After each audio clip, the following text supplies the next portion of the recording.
are these people? So yeah, as our top story, for tonight, is the derailment in Ohio. So this is going to be kind of a Frankenstein of a segment in terms of I'm pulling three different articles to try and make this into more succinct. And as I said, Reef just gave me some information that I pulled like half an hour ago. Mm.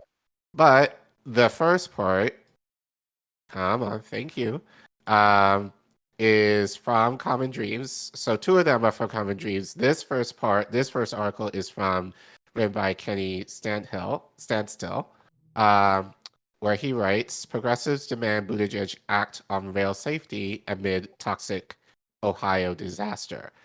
The Transportation Secretary's refusal to fortify freight train regulations and crack down on Norfolk Southern's only signals to the railroads that this type of incident will be tolerated, said one watchdog. And I apologize for my voice. But Kenny continues, progressives are demanding that U.S. Transportation Secretary Pete Buttigieg improve rail safety regulations in response to the unfolding public health disaster in East Palestine, Ohio, the site of a recent fiery train crash, and subsequent controlled release, in quotations, of toxic fumes that critics say was entirely avoidable. The Obama administration attempted to prevent dangerous derailments like the one in East Palestine by mandating better brake systems on freight trains. Jeff Hauser, executive director of the Revolving Door Project, said yesterday in a statement. But this effort was watered down thanks to corporate pressure, first by writing in many exemptions of the proposed rules, and then, under Trump, by repealing the requirement altogether. Recent reporting from the Lever revealed that Buttigieg's Department of Transportation has no intention of reinstating or strengthening the brake rule suspended under Trump, said Hauser. Additionally, the Lever reports that the train was not being regulated as a high-hazard flammable train, despite it clearly both being high-hazard and flammable. These types of failures to protect the public are invited by perpetual lax enforcement and laziness toward even getting back to the too low regulatory standards under Obama. Hold that thought with regards to the Lever article, because that's what actually Reef did pull. And we'll go more into that since there's more information that came out today by, unfortunately, David Sirota. But we will continue. Now, all eyes are on Secretary Buttigieg, he continued. For too long, he has been content to continue the legacy of his deregulatory predecessor, Elaine Chao, rather than immediately moving to reverse her legacy upon becoming secretary. Norfolk Southern's environmental disaster is the latest in a long string of corporate malfeasance committed right under the secretary's nose, Hauser observed, referring to the company that owns the derailed train. As I've warned before, corporations do not respect Buttigieg as a regulator. Norfolk Southern's environmental disaster is the latest in a long string of corporate malfeasance committed under the secretary's... Oh, actually, that's a repeat. I think that was actually the tweet. So never mind. Sorry.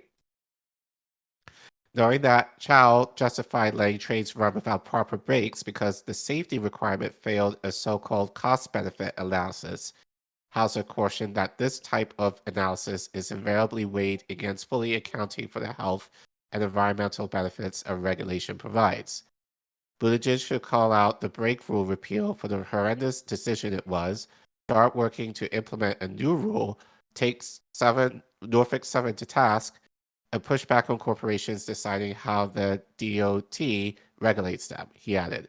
Anything short of that only signals to the railroads that this type of incident will be tolerated. Hauser was joined Tuesday by environmentalist Erin Brockovich, who tweeted, the Biden administration needs to get more involved in this child derailment now. We're counting on you to break the chain of administration after administration to turn a blind eye, she added. Step up now. Okay. Any thoughts on this before I continue? I mean, Aaron Brockovich definitely, who has still been doing stuff kind of under the radar. No one follows her, at least on Substack and stuff. I think she's actually was on Status Who. Well, or that he was talking about it, I think. But Yeah, I mean, I think no one's talking about this in the mainstream media that I've seen. Yeah. Um, so, but this is, we've talked about extensively on How Did We Miss That in this show about train strikes Right. that people have kept from happening. The hose be knowing. Right. But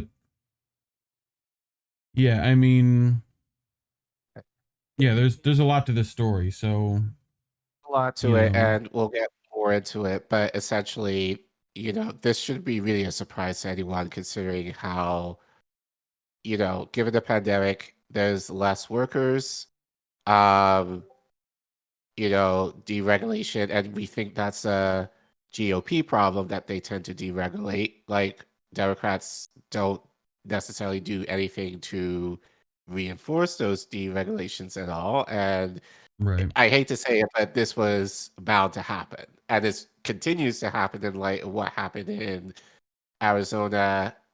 Was it Arizona or Texas? I think there um, was another derailment, or North Carolina. I think there was another derailment um, within the last couple of days. So I don't want to make the comparison of they weren't as big, but the idea that, like this is happening with toxic chemicals that are hazardous to yeah. humans and the environment, I think, is a very big deal. Um, but anyway, let's Hey, continue. Joe with a $10 donation. Thanks, Joe. Welcome back. Really sorry about that. I mean, it's not your fault. It's YouTube's fault. Mm. I watched your It's video. YouTube. I don't know what misinformation they were talking about because you're pulling their sources. It was like literally them. It was Yeah, what they said. yeah. Um, So you're good, Joe. We love you. it Um, happens. yeah. Um, so, but they essentially told us Anyway, we You are were fake news. like we were fake news using their news. So, but they Wrong. were. which I've says, got which so says, much. so it says a lot that Mm-hmm. their news is fake, that they're Yes. calling it fake. So yeah. Yep. Um, But anyway, you got more to this. I got a lot more to this. Cool. So if you zoom out, Yep. okay. After Buttigieg made his first public statement on the East Palestine disaster on Monday, 10 days after dozens of train cars careened off the tracks and burst into flames, the Lever's David Sirota issued a reminder that the Transportation Secretary is actively considering an industry-backed proposal to further weaken the regulation of train tracking systems. Sirota also urged people to sign his outlet's open letter imploring Buttigieg to rectify the multiple regulatory failures that preceded this horrific situation, including exercises his authority to restore the self-derail rules guided by Trump at the behest of industry lobbyists. So, another carefully worded letter, Reef, Mm-hmm. instead of actually doing something which I think would be a lot more effective. Interesting how But that we'll talk works. Right, but we'll talk about that later because there's a lot of people that should be talking about the issue that I will mention Mm. that I'm not hearing a lot about, even in independent media so far. But we'll get to that. Okay. Uh, Democrat Representative Ilhan Omar wrote Monday night on social media that the freight train crash and ensuing chemical release will have a significant negative impact on the health and well-being of the residents for decades. We need a congressional inquiry and direct action from Pete Buttigieg to address this tragedy, added the progressive lawmaker. Uh, Following the February 11th derailment of a 150-car train carrying hazardous materials, described by an inter-union alliance of rail workers as the predictable result of Wall Street-backed policies that prioritize profits over safety, officials ordered emergency evacuations before releasing chemicals into a trench and burning them off to prevent a catastrophic explosion. Mm. Okay. It was already known that vinyl chloride of particular concern to state health officials because exposure to the volatile gas is associated with higher cancer risks had been released from several cars, and that the other dangerous toxins such as flogene and hydrogen chloride were emitted in large plumes of smoke. However, citing a list of the derailed car contents that Norfolk Southern provided to the U.S. Environmental Protection Agency, ABC News reported Monday night that several more toxic substances were released into the air and soil following a crash that originally thought, including ethylene glycol monodual ether, Yeah. science words, oh boy, Where's the where are we at? Hold ethyl on. alkylate and isobutylene, I think. Yeah, so I am glycol monobutyl ether, yeah. ethyl hexyl acrylate, and isobutylene.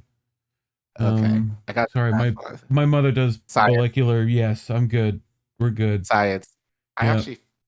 actually failed chemistry in Okay. high So school. did she, but whatever. Um. I had a So crappy teacher though, to be fair. yeah, So, but it's all anyway, just Greek roots. It's weird. yeah, Greek roots, yeah. Yeah. As the outlet noted, contact with say that again. Ethylhexyl acrylate.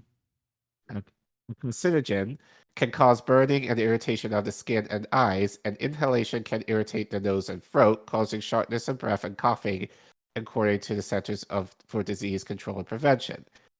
Inhalation of isobutylene can cause dizziness and drowsiness as well, while exposure to ethylene glycol Monobutyl. Yep. monobutyl ether can cause irritation in the eyes, skin, nose, and throat, as well as hematura or blood in the urine, nervous system depression, headache, and vomiting, according to the CDC. That sounds like fun. Awful. Yeah, that sounds Uh, terrible. The US EPA said Monday night it has not yet detected any concerning levels of toxins in the air quality that can be attributed to the crash since the controlled burn was complete, ABC News reported. The agency continues to screen individual homes in close proximity to the site. Meanwhile, the Independent reported Tuesday that the Ohio EPA has confirmed the presence of chemicals, including butyl acylate, in Yep. the Ohio River Basin, potentially affecting up to 25 million people. I would argue more than that, at least eventually, but rather than spending money to upgrade safety and staffing, Norfolk Southern engaged in stock buybacks and laid off employees. There must be accountability. Contaminants reached the river from an initial spill caused by the derailment, but officials said they were in low enough level that the river diluted them and said that downriver communities would not be at risk, the outlet reported. Yeah, right. Yeah, except they didn't realize the water cycle happens. Right. The Like, state, and we'll get to that in a few minutes. yes, because we're The gonna make an state, acid. Yeah, right. yes. Yep. The state agency has been monitoring water quality throughout the region and has not found contaminant levels in any levels they've deemed concerning. Uh-huh. Nevertheless, the Ohio Department of Natural Resources has revealed that at least 3,500 fish have died in Columbiana County, home to East Palestine, since the derailment. So have you watched HBO's Chernobyl doc? No. Okay, so there's the one of the things that happened at Chernobyl initially was that when they first measured the radioactive contaminants, right? The thing they used to measure it with, like the first thing they went to, was only rated to go up to like 7 Rutgens, right? Like it, which they were like well exceeding everywhere, right? Like, but because the little box could only read to that, they were like, oh no, it's fine, Right.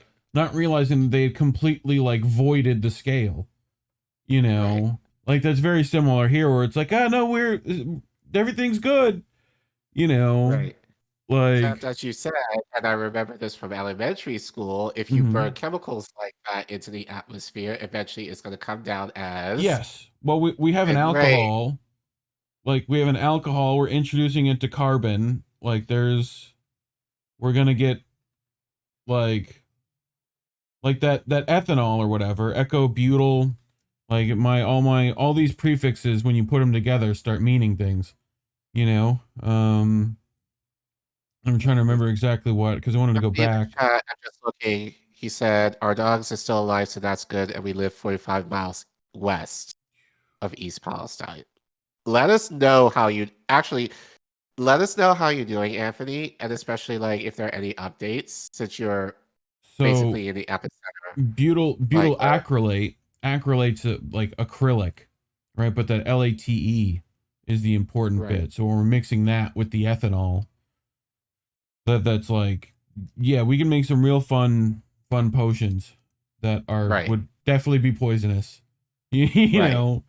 Um so anyway, sorry, I'm clicking too far. No, that's fine. But anyway, let's continue for this. Is this where we were Uh, at or were we before it? okay, that's the next one. I got it. Thank you. Okay. As the full ecological fallout of the disaster continues to come into view, many of East Palestine's roughly 47,000 residents fear that the air and water in the rural town they have been told is safe to return to remains hazardous to their health.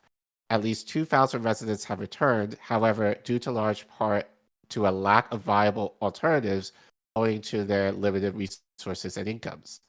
Norfolk Sun, which reportedly record-breaking operating revenues of 12.7 billion in 2022, has offered to donate just $25,000 to help affected residents, amounting to roughly $5 per person. $5. Yeah, you can get a foot long. $5. $5 foot long. Five fucking Oh, well, dollars. they don't even have those anymore, right? No more No, $5 foot longs. no. Yep. Like, what is a person going to do with five fucking dollars I mean, in terms of potential chronic health issues? yep. Yeah, yeah. I'm gonna go. This will probably become a rant. I should have made this a rant. I didn't, but I could. I'm beginning to see right now. Hmm. So, um, I'll get more into that later.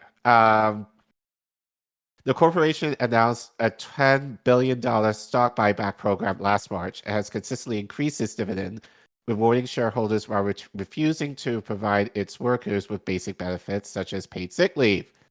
Rather than spending money to upgrade safety and staffing, Norfolk Southern engaged in stock buybacks and lay off employees. Representative Jim McGovern tweeted Tuesday. Union workers were ignored. The train went up in flames, and toxic chemicals are causing a colossal environmental catastrophe. There must be accountability. Do you think Um, Obama's going to show up and drink water? no, No. no, I don't. I don't think he's.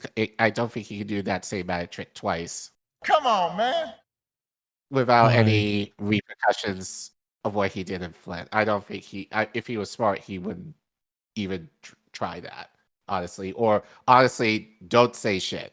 Like him being silent about it, I think, I could appreciate him not saying anything. Um, because it'll come off as definitely disingenuous if he does, considering, I mean, do you think his Biden shows up? uh I would guess he would have to at some point. Hmm. The question is when. And what Uh terrible thing does he say while he's there? Um, right. but anyway, um, But so I do want to get to this, which you sent me like an hour ago now. yeah. So this was, and I'm not going to read the whole thing. I'll add this article to the description later. But this was written today. Uh, but several staff, of whom include David Sirota, reported Hmm. that Buttigieg pretends he's powerless to reduce derailment risk. So he's basically saying, "I can't do anything. Yeah. This isn't Uh, my fault." Um, Facing pressure to act, America's chief rail regulator now insists he's constrained. He's not. And they continue. Facing pressure from lawmakers in his own party after a spat of derailment train derailments, Secretary of Transportation Pete Buttigieg has now resorted to falsely suggesting that he doesn't have the power to compel the rail industry to upgrade its safety equipment and procedures. Wow.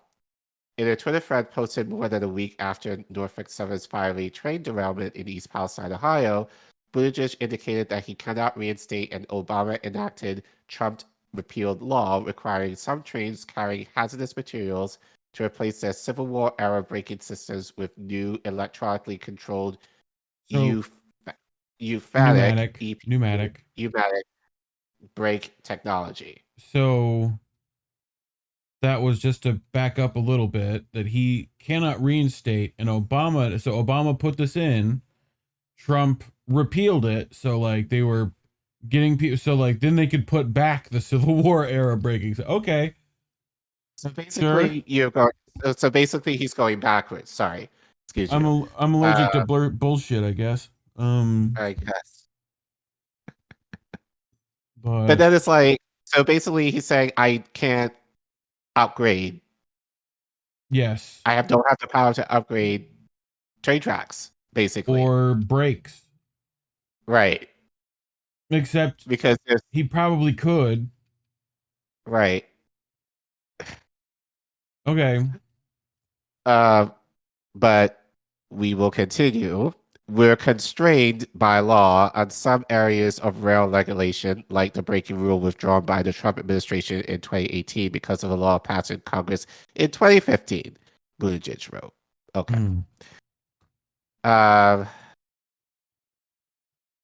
Rail law and regulatory experts interviewed by the Lever agreed that Buttigieg's transportation department can and should redo that analysis to allow for a reinstatement on the braking rule. The Federal Railroad Administration's mission is to promote rail safety, said John Rist, a retired railroad worker and former legislative director of the Sheet Metal, Air, Rail, and Transportation Workers Union, referring to an agency within the Transportation Department. If they believe that ECP brakes are essential to rail safety, they could require ECP brakes on certain trains or whatever they want to do. Reich added that nothing prevents Buttigieg from using his existing rulemaking authority to expand the definition of a high hazardous flammable train to cover trains like the one in Ohio. Under the existing limited definition, the Ohio train, which was carrying 5 tanker cars of vinyl chloride, a class 2 flammable gas and known carcinogen, was exempted from the classification's more stringent safety regulations. In 2019, after the Trump administration repealed the ECP brake rule, the NTSB urged the Transportation Department to require trains carrying liquefied natural gas to utilize some better braking technology.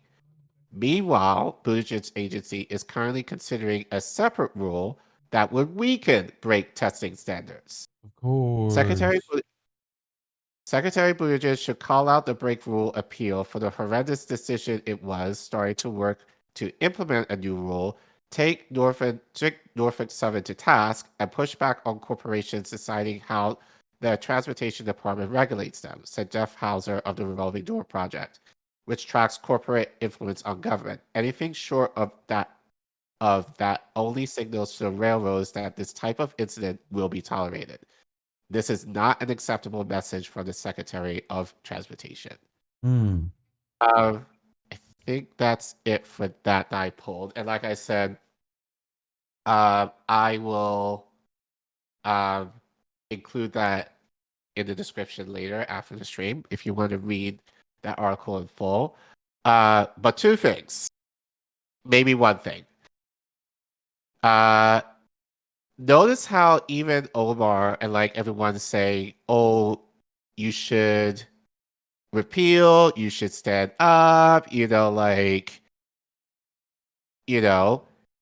should be fucking calling him to resign at this point.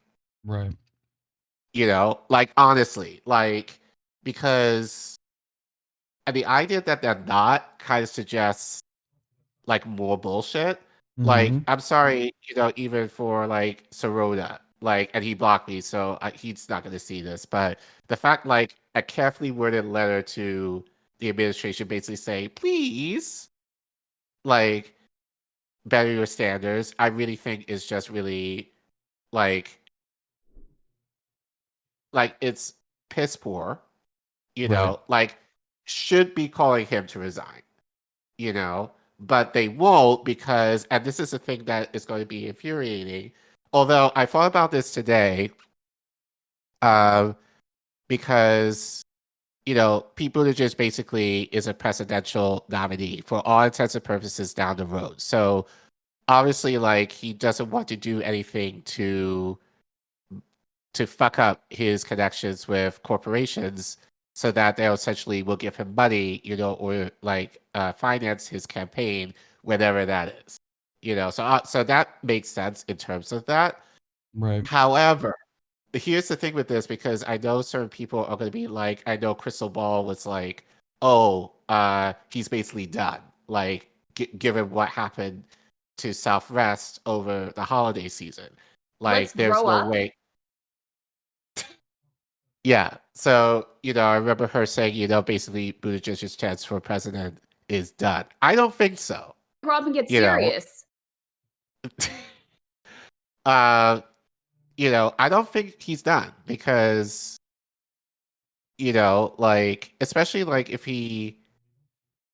I would say at this point, like in the 2030s, would be likely that he could make a run if it comes to that. People are going, well, the wrong people are going to forget about this, and I could see, and I could imagine like mainstream media doing their job to rehabilitate him, and probably even now to kind of lessen the blow of what he did. Like they've already kind of done, with the Southwest debacle. Like no one's really talking about that anymore.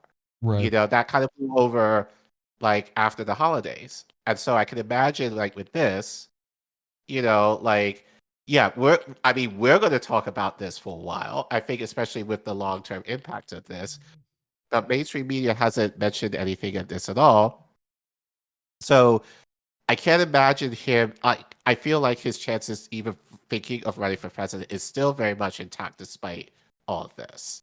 And it sucks that no one, I think, especially like the progressives in Congress, are not necessarily calling this out, but more especially calling him out to resign at this Yeah. point. Ask them. God. Yeah. We can do this circle jerk forever. All right. You have Yeah. video for us visual learners teach? Yeah. So just in case you guys, well, we know like this is more serious than they're downplaying this to be. So do you remember where you got this? Yeah, this TikTok? was Gonzalo Lira posted it on Twitter. Yeah. So this was, and I'm not sure who this guy is, but this was a TikTok video that I think kind of goes into depth, so excuse me, of the implications of this cloud, as you can see, and like the long-term effects of this disaster is going to cause. And I would argue not even so much in the Ohio River Valley, I would argue probably the whole country eventually, given like this is based around river basins. So so yeah, we'll just play it if you don't mind playing This hasn't it. been getting a lot of coverage, and the coverage that it has been getting hasn't been very good. So let's talk about the trail derailment in East Palestine, Ohio. East Palestine's about an hour north of Pittsburgh, almost halfway to Cleveland. Norfolk Southern has a rail line that goes right through town, and this derailment happened right on the edge outside of town on the border of PA and Ohio. Of the cars that crashed, 5 of them contained vinyl chloride. It's a monomer used to make PVC. The reporting on this has gotten vinyl chloride confused with polyvinyl chloride, the polymer made out of vinyl chloride. Now, the reason that this distinction is really important is vinyl chloride is very hazardous and very flammable. Polyvinyl chloride is a plastic that's used in like everything. The other thing about vinyl chloride is that it boils at 8 degrees Fahrenheit, so it's shipped in its liquid form. Meaning that when these trains crashed and these started leaking, they weren't just leaking liquid, but they were spewing boiling gas. So vinyl chloride is really toxic. OSHA has the permissible limit of how much you can be exposed to it during an 8-hour shift as a 1 ppm part per million. average over 8 hours. So prior to this, the biggest spill of this chemical was in New Jersey, where one train car and about 23,000 gallons of vinyl chloride were spilled, but it didn't catch on fire. Now, this crash in Ohio has 5 train cars. These kinds of tanker cars can carry between 25 and 33,000 gallons. Let's call it 250 to 250,000 pounds of vinyl chloride. That's per train car, 5 train cars. There's maybe 1 million pounds of this toxic chemical spilling into the ground and also boiling off into the air. But then it caught on fire. I think this is where the reporting is really bad, because no one is mentioning what the byproduct of vinyl chloride burning is. Of the many byproducts of burning vinyl chloride, one of them is hydrogen chloride. Hydrogen chloride is really unstable and latches onto water, like just water vapor in the atmosphere, and that turns into hydrochloric acid. So right now, government officials from the railroad, both the governor of Pennsylvania and Ohio, are calling burning off the 1 million pounds of this stuff a success, but not mentioning that it means that we have hundreds of thousands of pounds of acid in the air, potentially. Now, ever since engineering school, I've studied a lot of industrial accidents. I just find it really fascinating, and organizations like the Chemical Safety Board, NTSB, and OSHA all have like really good reports available to the public. I think as a designer, it's really good to learn about mistakes. When looking at these kinds of industrial disasters across time, there are a couple things that are pretty universal across all of them. One, the responsible party, in this case, Norfolk Southern Railway, always plays down the reality of the situation. Politicians also just repeat the same lines, and then news outlets just repeat the same. So all we're hearing is the responsible party's word. Yep. Sounds about right. Oh. So basically, Misty, please. Yeah, I can get you that. Un momento. We're fucked. Here we go. Well, I think really, honestly, considering, as I said, it's not going to be just limited to the Ohio River Valley. It's going to be, in my mind, this is a country issue, because with that huge cloud of toxic gas. How many pounds was it of liquid chlorine? Over 1 million. No, that's a lot of damage. Yeah. So, that's falling down on us as acid rain right now. Yes. Or will toxic be. Acid rain. Right. Not just even acid rain. Right. So, and they're calling this a success when there are larger implications that we can't Great success. Right. So unfortunately that's the first part, and I probably sorry for making this kind of long, but fuck Norfolk 7, fuck Buttigieg. I want to actually get to how the people feel on the ground about this. So because we're about people and not about the politicians here. So the next article that I'm going to read the next article that I want to read also from Collin Radix is from Jake Johnson. Oh, go back a second.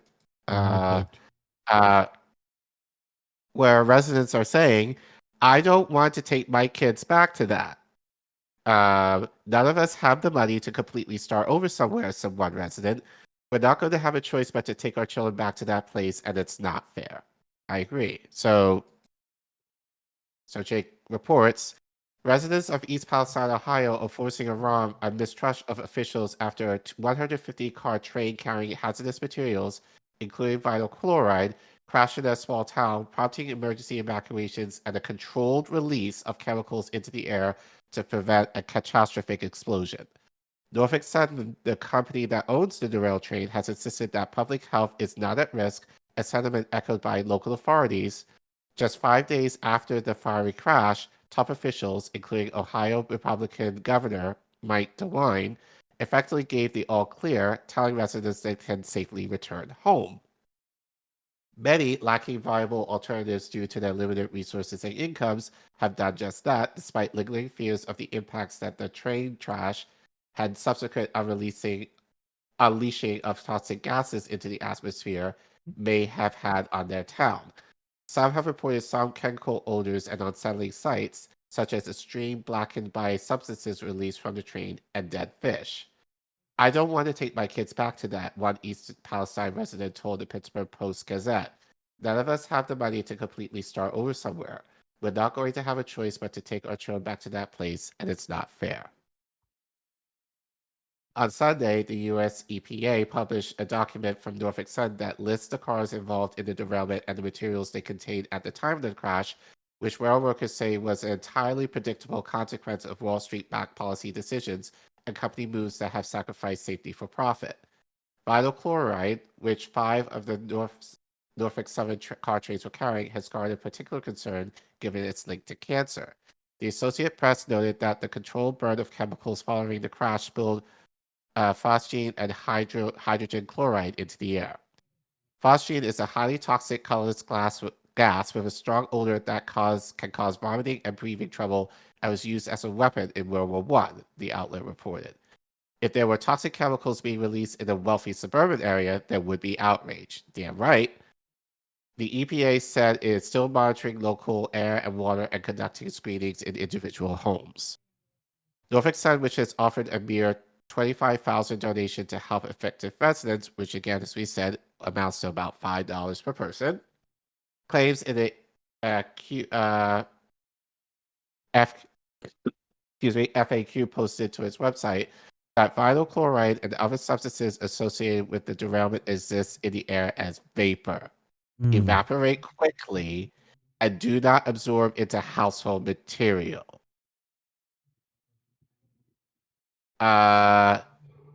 Since when have they authority to say that? Yeah, I mean that's They like should be the ones saying that. Yes, but they don't understand. I mean, like they don't get it. They didn't talk to the right people. You Right. know? And again, it's not a matter of, yeah, that might be true, but again, long-term effects. Right. In terms of, again, acid rain. In terms of immediate, just as far as people breathing or whatever else. Right. So, like poison cloud. Right. But yet It is turning not, on your propane fucking is bad, you know? yeah. It is not necessary to undertake any special cleaning of household items or air, and any odors present in indoor air will dissipate. Oh, God. Added a company which announced a $10 million stock buyback program last March. Despite assurances from Norfolk Southern, the Washington Post reported that residents returning to homes in a neighboring Pennsylvania town were advised by state officials to open their windows, turn on fans, and wipe down all surfaces with diluted bleach. Yeah, completely now make it not airtight. Open all the windows, let it all in. One resident told the Post that her family experienced headaches and nausea in the wake of the derailment. She expressed concerns that local officials are suppressing information about the health consequences of the crash and the release of chemicals, which sent an alarming plume of dark smoke into the air. I've watched every news conference and I haven't heard anything that makes me think that this is a data-driven decision, the resident said of claims that it's safe to return to East Palestine. We don't feel like we have a whole lot of information. Another person told the Post that he and his wife aren't planning to go back to their home, which is near the train track. The amount of chemicals that was spilled and burned don't simply just go away, he said. I don't believe there is any way to know the full effect until enough time has passes, and that just isn't worth the risk. Others have questioned officials' focus on the 1-mile radius surrounding the train trash, worrying that toxic substances could have drifted much further through the air and waterways. There was no wall in the sky. There was no wall in the waterways. It's definitely floating in the airways, whatever direction it's gone in, and our waterways as well, one resident told a local news outlet. I just have concern for the water in general, horses, and people alike. There had to be quite a concentration in our smaller local smaller waterways that's actually making an impact on the larger waterway of the Ohio River, and probably a lot more than that. So obviously, I got a lot of concerns for the people locally, not for now, but in the future. In the 10 days after the derailment, observers have lamented the lack of media attention the situation in East Palestine has garnered relative to other recent stories, which I think you're going to talk about next segment, including the U.S. military's downing a centerful unidentified objects over the past week. Oh, so I'll back up a bit. Actually, you know what? No, let's do this because this is why we're not hearing anything from mainstream media. So you sent me this tweet by Robbie Slowick. BlackRock and Vanguard own about 12% of Norfolk Southern, so we don't need to wonder why the media is ignoring the train catastrophe. Yep. BlackRock and Vanguard are two of the big three every industry is clumping massive fund asset management firms. The third, State Street, is owned by BlackRock, whose largest shareholder is Vanguard. Together, BlackRock and Vanguard own 18% of Fox, 16% of CBS, and therefore also of 60 Minutes, 13% of Comcast, which owns NBC, MSNBC, CNBC, and the Sky Media Group, 12% of CNN, 12% of Disney, which owns ABC and 538, between 10 and 14% of Gannett, which owns more than 250 Gannett daily newspapers plus USA Today, 10% of the Sinclair local television news, which controls 72% of U.S. households' local TV, and large unspecified chunk of Graham Media Group, which owns Slate and Foreign Policy. Yeah. That's why you're not going to hear more about this other than Mm-hmm. and then other people who have decided to share this. So, any thoughts before I go off on a tangent? No, not really. Seems about right. Also, the fact that this is happening. No, I'm not sure if it's just being publicized more, right? But there's been like 4 or 5, I think I've seen at least 3 so far of like other derailments. All with some chemical problem. Yeah. Right. So, which is like, I mean, that's not a great coincidence, But anyway, you had a tangent, you said? I do, because actually, before I go into that tangent, I go back one slide, forward one. Here we go. And can you zoom in, please? Yes. So this is a tweet I found, I think on Monday, from Terrence Daniels. So this is kind of relates to, railroad workers, which again, no one's talking about. Yeah. Just so we are all clear, all the railroad workers that get sick from this will get 0 days of paid leave and a brand new bylaw law that takes away their right to strike. And we talked about this maybe at least a couple of weeks ago, how the Supreme Court potentially can outlaw striking. Yes. Due to a case that's occurring right now. So some of the fastest legislation ever passed, not to defend workers' union rights, but to defend gutless corporate profits. Did we learn nothing from the 9/11 first responders? I'm actually going to get to that in a minute. Mm-hmm. In 2023, it is both mind-blowing and completely predictable at the same time. The sad part is they will just raise the acceptable level of toxic chemicals and act shocked and confused about the skyrocketing cancer rates in the area. Probably just not the area, think larger, in terms of water table. Water gateways, within the Midwest, basically, I would argue. It will cost millions of dollars in lawsuits, and the workers' grandchildren might finally get the illusion of justice in small payout following an NDA agreement. Peabody Mining, rinse and repeat. #climate crisis, #climate action. Now, So I do know of, before we head on, my father works in an industry, the towboating industry, right? And there's, he works some really hazardous chemicals. These chemicals specifically he's handled before, right? In larger quantities than that train could ever think of. Right. Right? They are pushing barges that carry 3 or 4 or 5 train cars full of things like anhydrous ammonia and stuff like that. With the infrastructure that is failing in the United States, I guarantee you that's also going to be a massive problem. They're not unioned. They're completely quiet companies with billionaires at the top of them that you don't know about. You know, you've never heard of, but they push massive amounts of profit.